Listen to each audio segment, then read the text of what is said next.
Baik, Assalamualaikum warahmatullahi wabarakatuh.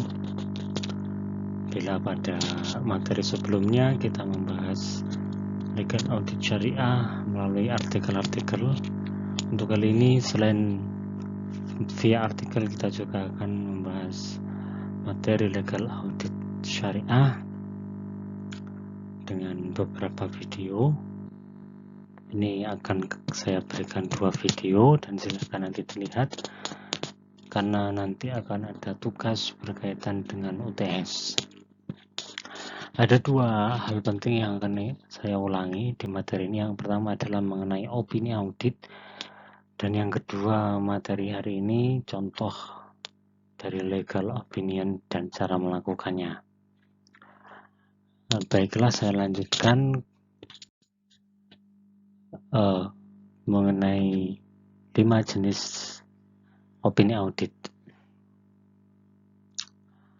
Jadi opini audit ini diberikan sebagai pengingat ketika tahap akhir proses audit sudah dilakukan. Artinya kemudian ketika auditor telah melihat bukti-bukti audit dan kemudian melihat laporan keuangan dan beserta buktinya yang telah diserahkan oleh perusahaan atau lembaga tertentu, kemudian auditor akan melakukan penilaian. Hasil penilaian oleh auditor ini tidak akan diwujudkan dalam bentuk checklist itu atau checklist dari auditor, melainkan akan dinyatakan dalam suatu pendapat yang sudah terstandarisasi. Nah, ada 5 pendapat atau 5 jenis opini audit yang akan dikeluarkan oleh auditor dalam hal melakukan audit. 5 jenis opini ini antara lain, yang pertama adalah wajar tanpa pengecualian. Itu artinya ketika hasil audit kemudian dikeluarkan wajar tanpa pengecualian, artinya ini bagus, keuangan pengelolaannya bagus dan semuanya. Ini pasti akan sering kalian lihat jika kalian sering membuka website OJK atau beberapa banner-banner yang sering dipajang terkait dengan pengelolaan anggaran daerah, anggaran belanja daerah. Belum lama ini Ponorogo juga mendapatkan penilaian wajar tanpa pengecualian.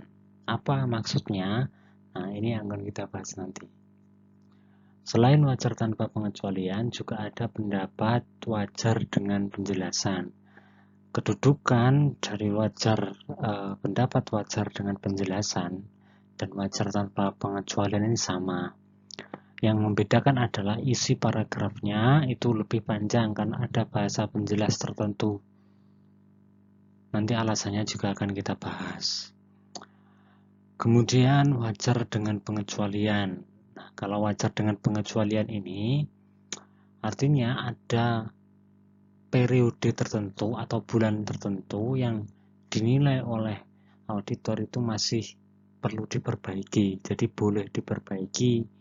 Ketika laporan tersebut diperbaiki berdasarkan bukti fisik yang ada, maka kemudian bisa naik ke wajar dengan penjelasan atau naik ke wajar tanpa pengecualian. Selanjutnya, pendapat yang buruk mengenai keuangan, pengelolaan keuangan adalah tidak wajar. Artinya terdapat kesalahan baik dari sisi penghitungan maupun bukti fisik yang diberikan, sehingga sifatnya krusial. Atau adanya temuan, kalau audit BPK dan sebagainya, itu kemudian mereka menemukan adanya kejanggalan dalam laporan keuangan. Artinya kemudian auditor akan memberikan opini tidak wajar ini. Dan yang paling parah adalah tidak memberikan pendapat sama sekali. Artinya yang bagus, bisa jadi ini bagus laporan keuangannya, tapi ternyata ketika ditelusuri buktinya itu tidak ada. Artinya perusahaan tidak bisa menyajikan. Maka Dengan demikian, auditor kan tidak punya dasar. Di sini kemudian auditor memutuskan untuk tidak memberikan pendapat. Inilah contoh dari format tadi yang penasaran dengan wajar tanpa pengecualian tadi. Contoh format laporan dan sekaligus standar dari laporan audit. Standar dari laporan audit itu harus terdiri dari apa saja. Yang pertama, bahwa di atas sendiri itu harus dijelaskan nama kantor berikut siapa auditornya. Kemudian judul laporan itu harus memuat kata-kata laporan audit independen. Kenapa? Karena ini menunjukkan independensi auditor, bahwa auditor yang mengaudit lembaga tersebut itu benar-benar independen tanpa ada pengaruh dari perusahaan.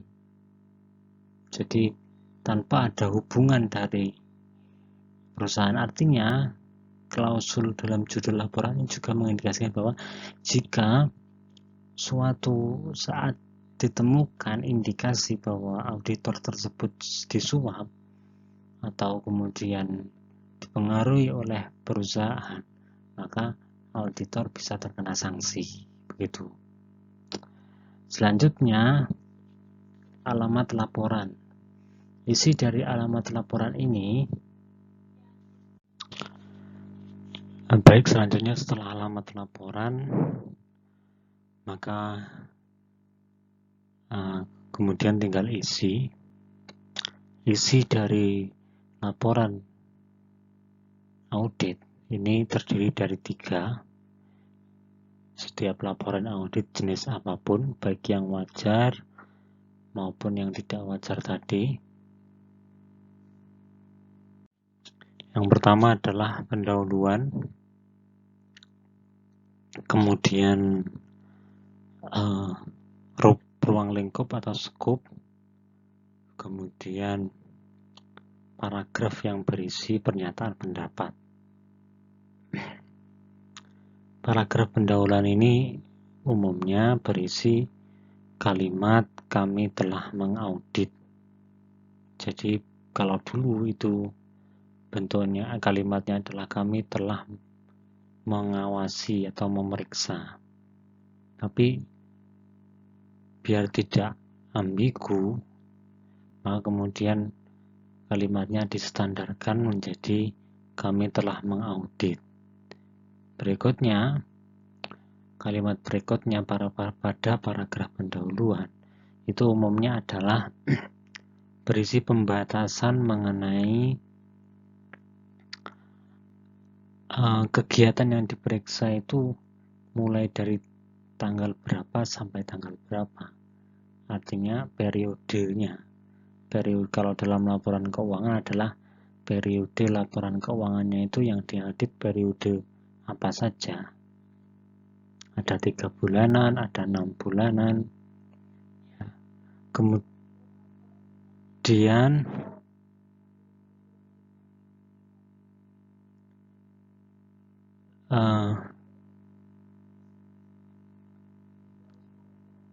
juga dijelaskan mengenai tanggung jawab, bahwa laporan keuangan itu adalah tanggung jawabnya pihak manajemen.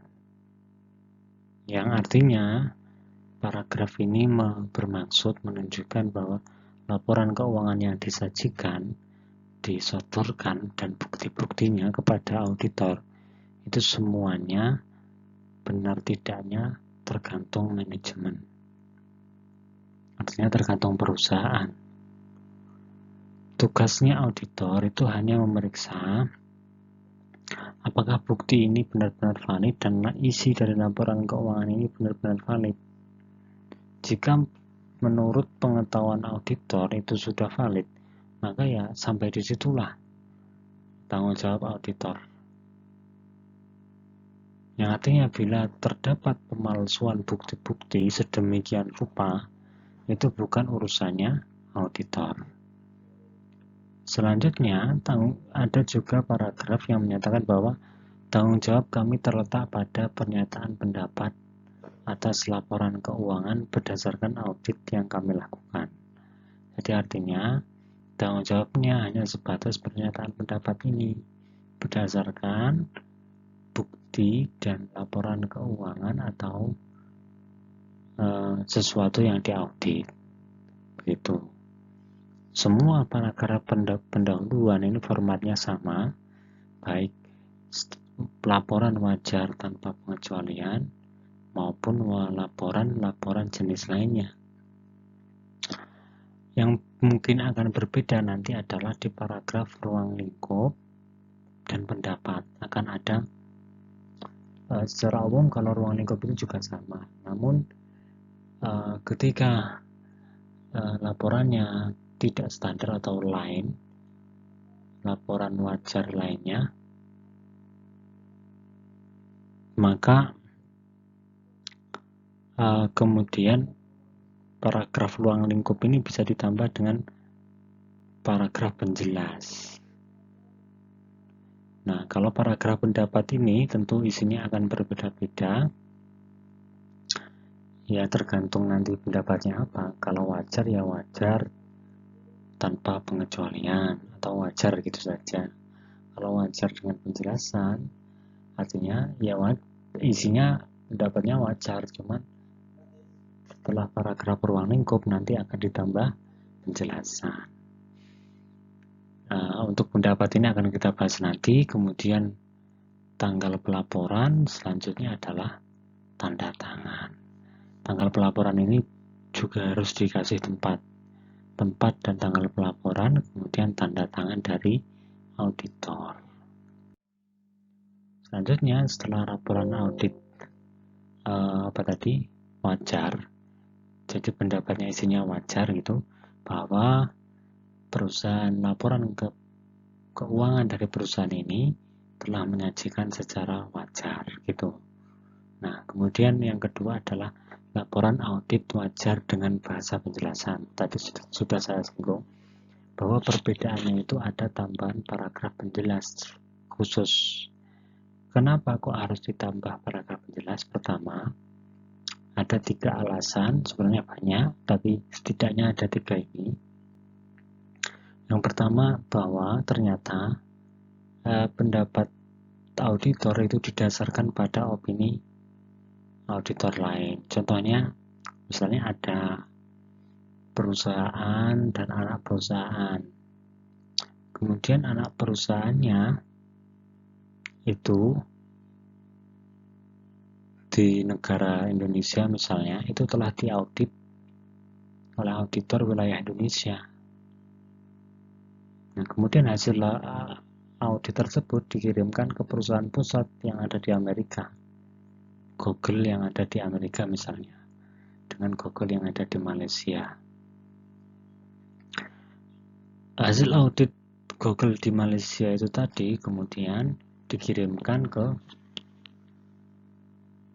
perusahaan pusat Google di Amerika.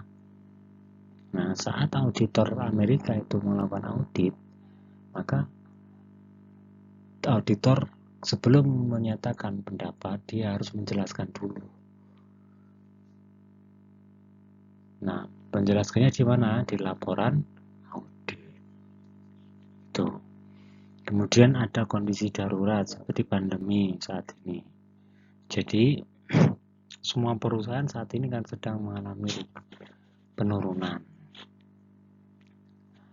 Nah, ketika terjadi penurunan dan atau kondisi darurat tertentu, misalnya kebakaran dan lain sebagainya, kemudian ada bukti-bukti yang hilang dari laporan keuangan yang ada. Nah, maka di sini karena kondisi darurat tersebut, bukti yang tidak disodorkan itu kemudian bisa dijelaskan di paragraf pendapat. Kemudian format laporan keuangan ternyata berbeda dari pedoman umum. Dia menggunakan format laporan lain. Contohnya ini, di paragraf pendahuluan jadi contoh sebagai PT contoh sebagai anak perusahaan dari PT misal telah diaudit oleh auditor lain. Maka di paragraf pendahuluan itu harus dijelaskan. Sedangkan paragraf scope atau ruang lingkupnya itu isinya sama dengan pendapat wajar tadi. Nah, paragraf pendapatnya bagaimana isinya? Isinya tetap sama dengan pendapat wajar. Jadi kedudukannya pendapat wajar tanpa pengecualian dengan pendapat wajar dengan penjelasan itu memiliki kedudukan yang sama persis. Artinya laporan keuangan sesungguhnya sama-sama sesuai dan sama-sama bagus.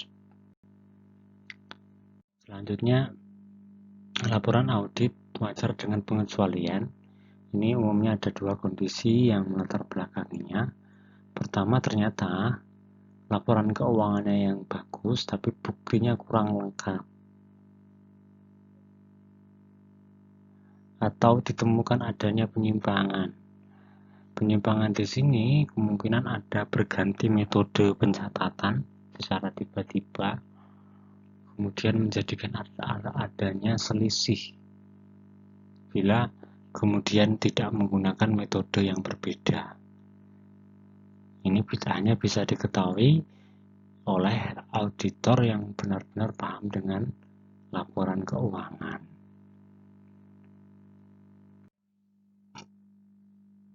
Contohnya seperti ini.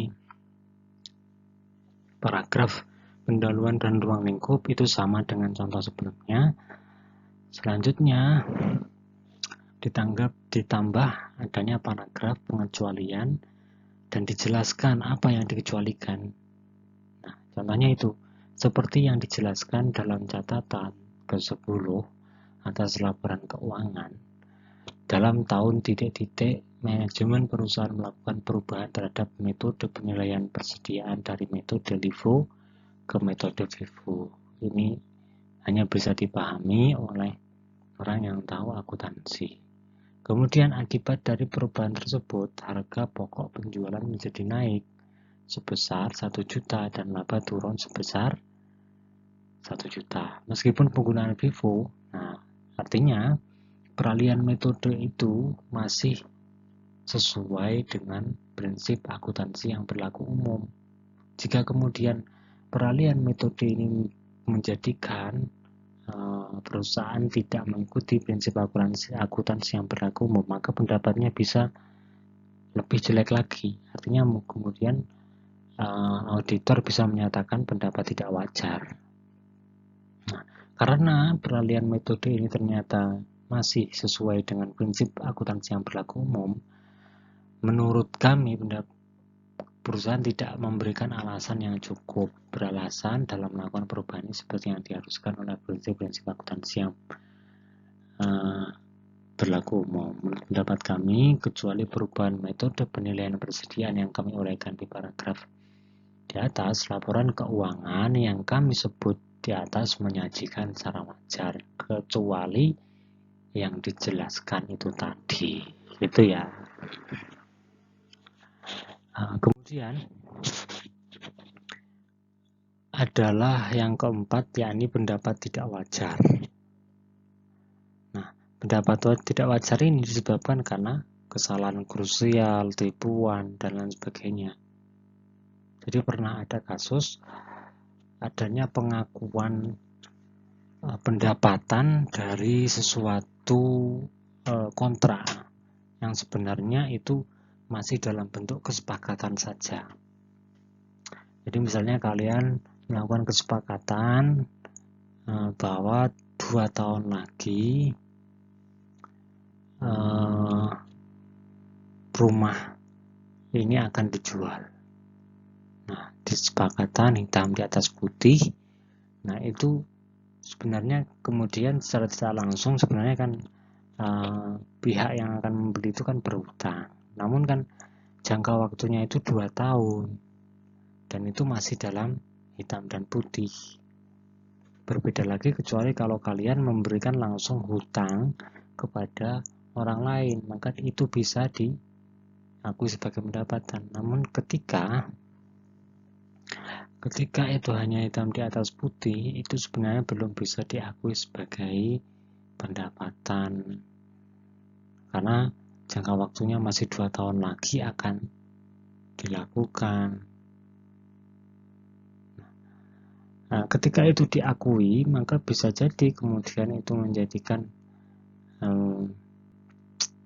perusahaan atau kita menjadi laba, mempunyai untung yang besar, mempunyai aset yang besar, berhasil menjual ini itu.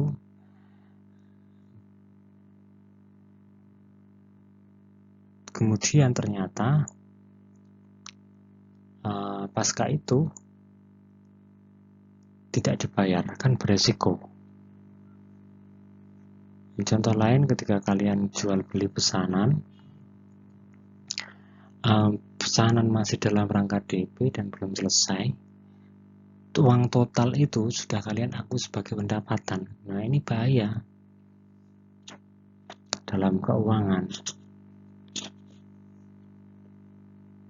Karena uang pesanan yang benar-benar kalian dapatkan itu hanyalah DP itu saja.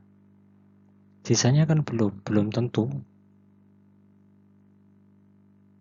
Nah, jika perusahaan kemudian melakukan hal yang sama seperti itu, maka bisa jadi auditor akan memberikan pendapat tidak wajar itu tadi. Bagaimana contohnya? Pertama, bahwa pendapat tidak wajar ini harus menjelaskan jenis kesalahannya. Tepatnya di mana? Kalau ini di sini contohnya akuntansi, bahwa penyusutan dihitung berdasarkan nilai tersebut. Padahal prinsip akuntansi yang berlaku umum mengharuskan penyajian aktiva tetap berdasarkan harga perolehan dikurangi dengan penyusutan. Sedangkan perusahaan bersangkutan tidak melakukan hal itu. Mereka mencantumkan perkiraan berdasarkan nilai setelah dilakukan penilaian kembali. Nah, kemudian auditor juga harus menjelaskan akibatnya. Akibatnya tadi seperti kita menjelaskan, kalau pesanan diakui, nanti kalau tidak dibayar akibatnya apa? Itu harus diprediksi oleh si auditor. Itu. Kemudian dalam paragraf pendapat itu dinyatakan secara jelas bahwa laporan keuangan yang kami sebut di atas tidak menyajikan secara wajar sesuai prinsip akuntansi yang berlaku. Periodenya kapan saja itu juga harus dijelaskan. Selanjutnya, yang terakhir adalah tidak memberikan pendapat. Tidak memberikan pendapat ini dilatar belakangi oleh pertama, sama sekali tidak ditemukan bukti atau perusahaan kemudian secara sengaja tidak memberikan bukti-bukti yang relevan. Ketika auditor meminta, nah kemudian di sini auditor bisa memutuskan untuk tidak memberikan pendapat. Artinya tidak memberikan pendapat ini bukan tidak melaporkan hasil audit. Laporan audit tetap dibuat dalam bentuk laporan sesuai standar, cuman isinya itu tidak memberikan pendapat gitu. Hampir sama dengan pendapat tidak wajar, itu harus dijelaskan kesalahannya, dijelaskan akibatnya, dan mengapa auditor itu tidak menyatakan pendapat. Itu contohnya. Ini agak kecil-kecil tampilannya, lebih besar bisa kalian lihat di website. Jadi sekian untuk materi mengenai opini audit ini. Selanjutnya kita akan membahas mengenai contoh dari legal opinion dalam praktik suatu kasus tertentu. Sekian, wassalamualaikum warahmatullahi wabarakatuh.